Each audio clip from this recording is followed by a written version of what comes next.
What up?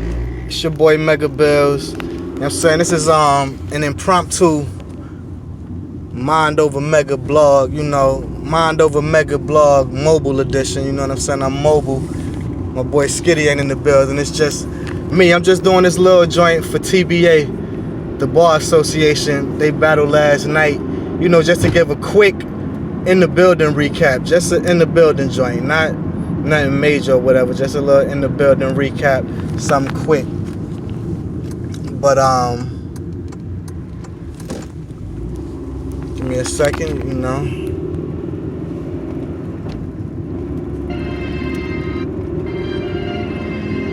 So yeah, like one thing I want to get into, this was a 2-round battle, which is, makes it a little difficult when it comes down to picking a winner, because one could win one round, one could win another.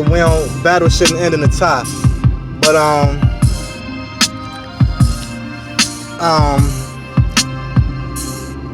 yeah, I personally think that again, the two battlers were Terrence Burnett, aka Push, you know what I'm saying, and Willie Coleman, aka Willpower. You know what I'm saying? And I just want to say this.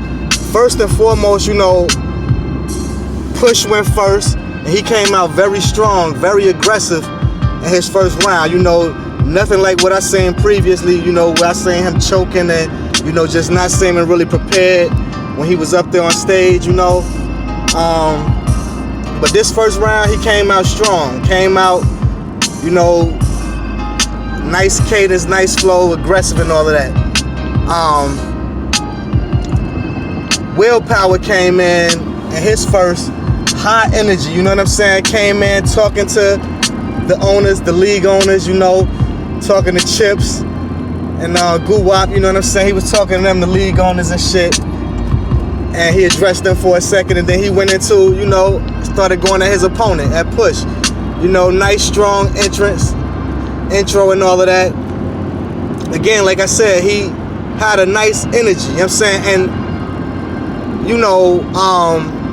in the building, most people were giving that first round to Push, you know what I'm saying? And honestly, in the building, if you're just gonna go off straight crowd reaction and energy in the building, I probably would say it did seem like Push got that first.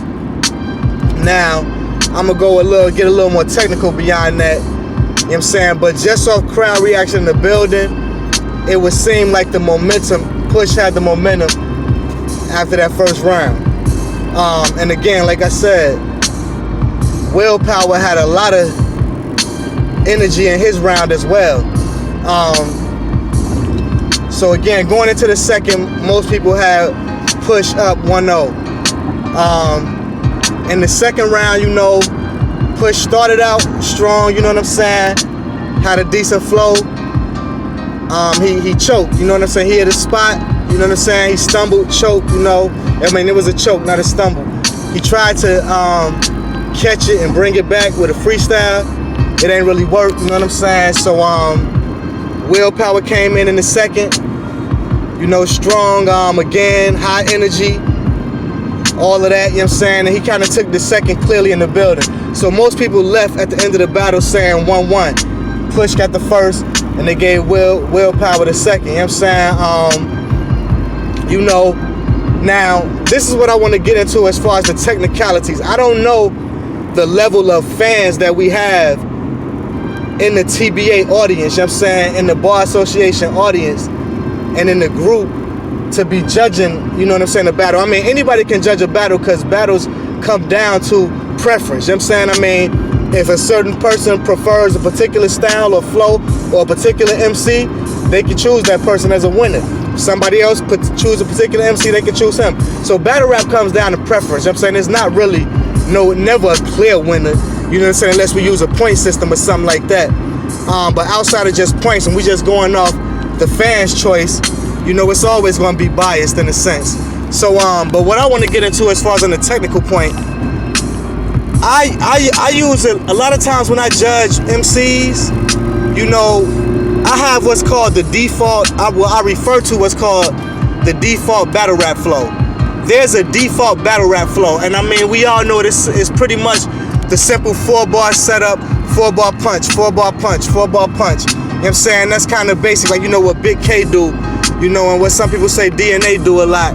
You know, and I mean, there's nothing wrong with that style. It's just a very basic battle rap style, you know what I'm saying? So, with that being said, I tend to lean towards the MC who takes a risk. You know, he don't just put himself in that 4-bar setup box, because anybody can do that for real, for real. If anybody can put rounds together, most times when niggas write rhymes, it's in stanzas, like a 16. A 16 can usually consist of 4 stanzas. 4 bars, 4 bars, 4 bars, 4 bars, 4 bars, 4 times 4, 16. I mean, it's stanzas. So that's the basics to any rap verse, you know what I'm saying? Any 16, the basis is 4 bars or stanzas with the setup. So it's nothing intricate about that. The only way to stand out with 4-bar setup with a default battle rap flow is you have to have amazing bars. Your bars gotta be amazing. You know what I'm saying? Or your punches have to be haymakers and room shakers, yo. Without that, I mean, it really makes the 4-bar setup look a little weak.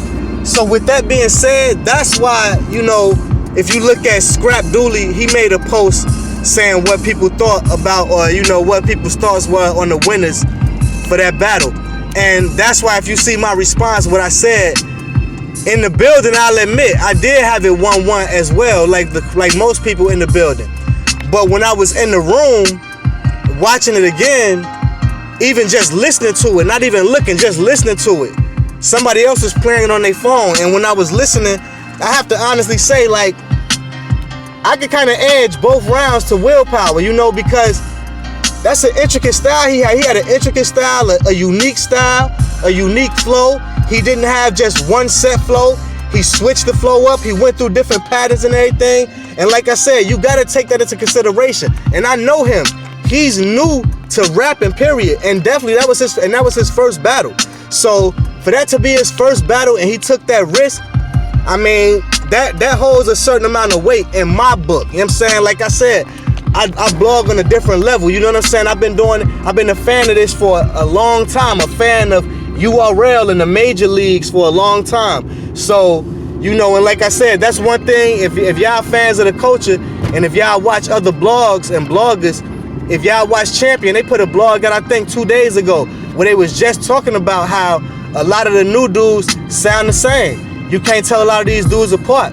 So, like, you know, I just wanted to make a little short blog, you know what I'm saying, just to speak on that, like I said, and why I gave it to Willpower, really a 2-0 edge, both rounds, you know what I'm saying? And that's just on the cam, you know what I'm saying? On cam, I gave him both rounds because, I mean, his style was intricate, yo. I mean, you know, and that just always gets more points than the basic 4-bar setup. Like I said, when you got the 4-bar setup, everybody knows Big K is probably one of the most popular battle rappers that use that 4-bar setup.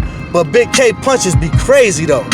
That's why he get by with it. Like, everybody know Big K got the 4-bar setup, but he get by because he have haymakers and room shakers. But when Big K battled O-Red ate him up. You know what I'm saying? He ate him up because, if you know, when you have that 4-bar setup style, you're limited. And if somebody can bounce around that shit, do that and more, I mean, they can expose you and make your shit look a little light.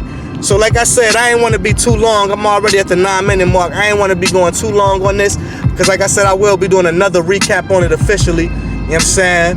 But for something light, this is just for the Bar Association group, really. You know what I'm saying? So I just wanted to put a little blog in the group. You know what I'm saying? I want to shout out to Chips. You know what I'm saying? Shout out Guwap, you know what I'm saying? Shout out the whole TBA staff, everybody involved. I want to shout out all the battle rappers involved. Again, I give y'all props, you know what I'm saying? Regardless of whatever I might say, you know what I'm saying? I still give y'all, all of y'all props for just being able to go on that stage. Because like I said, I wouldn't do it personally, you know what I'm saying? It ain't me. But I give all y'all props and keep doing y'all thing. Like I said, just respect the culture, you know what I'm saying? You know, do your homework on other battles and other leagues and respect the shit, you know what I'm saying, accordingly. But again, like I said, I just want to salute to everybody. Salute to TBA as a staff. And like I said, I enjoyed myself. Peace. You know what I'm saying? Think mega.